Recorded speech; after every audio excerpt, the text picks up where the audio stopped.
Hello and welcome to another exclusive review with me, Alex Belfield, here at celebrityradio.biz. We're the number one reviewer for theatre in the UK and Las Vegas, and this week we're on the road with Ben Elton for the first night of his UK tour in England. We saw him at the Nottingham Playhouse, where I have to say he offered a 2+ hour masterclass of stand-up comedy.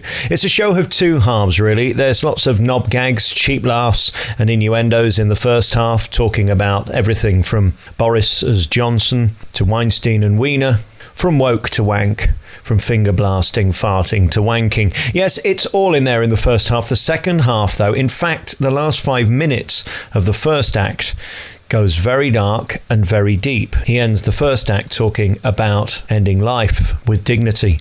He begins the second act talking about humanity, millennials, and ends the show with the most outrageous political satire I think I've ever seen on stage, beautifully crafted and packing a punch. This is an R18 show. All of the content in the first act has sexually explicit descriptions, and he makes no apologies for it. They're, of course, hysterical. The second act has the C word, the F word, and endless political digs that makes his rants about Thatcher in the 80s look like a Disney film. The energy that Ben Elton has at 60 is quite stunning and remarkable. His tenacity to deliver such material for over 2 hours is quite extraordinary. I don't think I've ever seen a better delivery of gags and material. We're talking Bob Monkhouse, we're talking Ken Dodd timing, we're talking a confidence on stage that you almost never see, and material that is worked to within an inch of its life. There were a couple of moments he went to notes, and there were a couple of moments I think he lost his own thread. However, this is the first gig of his UK tour. That's no excuse. It was £30 a ticket with a sold-out house. However, the way he recovers and covers is extraordinary. His ad-libs are almost funnier than his material, and that's not surprising. This man has spent a life on stage working his material, working his confidence, and knowing where the line is.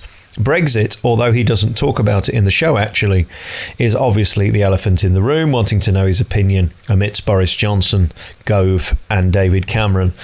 I'm not going to say too much because it would spoil the show, but there ain't any jokes in this section of his performance. He is absolutely serious in his disdain for those three men. Never has he been more passionate, never has he been more angry, and honestly at one point I thought he was going to bust a blood vessel.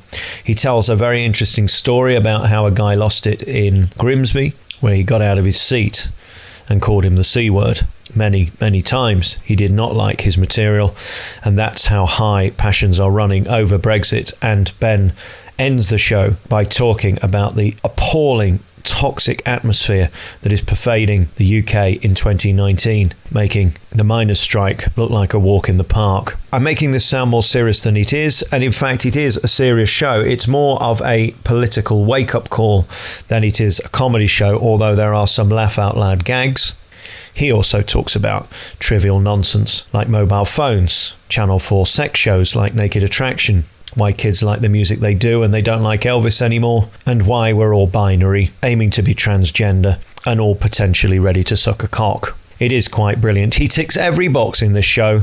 Every possible hashtag that has been on Twitter in the last 15 years since he did his last gig is covered in the show. He's brilliant at talking about everything from types of bread in restaurants and the lunacy of why we can't have butter anymore, to the incredible dark depths of political ineptitude, arrogance and class, of course, which is one of Ben's big subjects.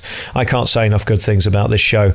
It isn't necessarily the funniest, most brilliant stand-up you've ever seen in a sense of titters, but it makes you think, and that's the power of a great communicator. He is a great communicator. He's a chairman of that stage who owns the audience, doesn't care how they react because he knows he's confident in his own opinion. This isn't some script that he's been handed, that he's churning out across the country like so many do. This is a man who has put his life over the last 15 years into his script, and it's 100% believable. You have to see this tour. It's quite extraordinary. Ben Elton live at 60 in 2019. 15 years since he last did it on stage, and he has never looked more passionate. I just don't know how he's going to keep this up.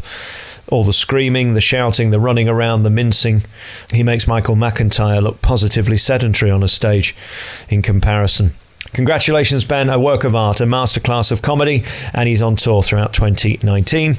and into 2020. You've been listening to another exclusive review by me, Alex Belfield, here at celebrityradio.biz. We've just hit 58 million minutes viewed on YouTube. You can check out all of our hundreds of interviews and reviews on YouTube and at www.celebrityradio.biz. Ta-ra.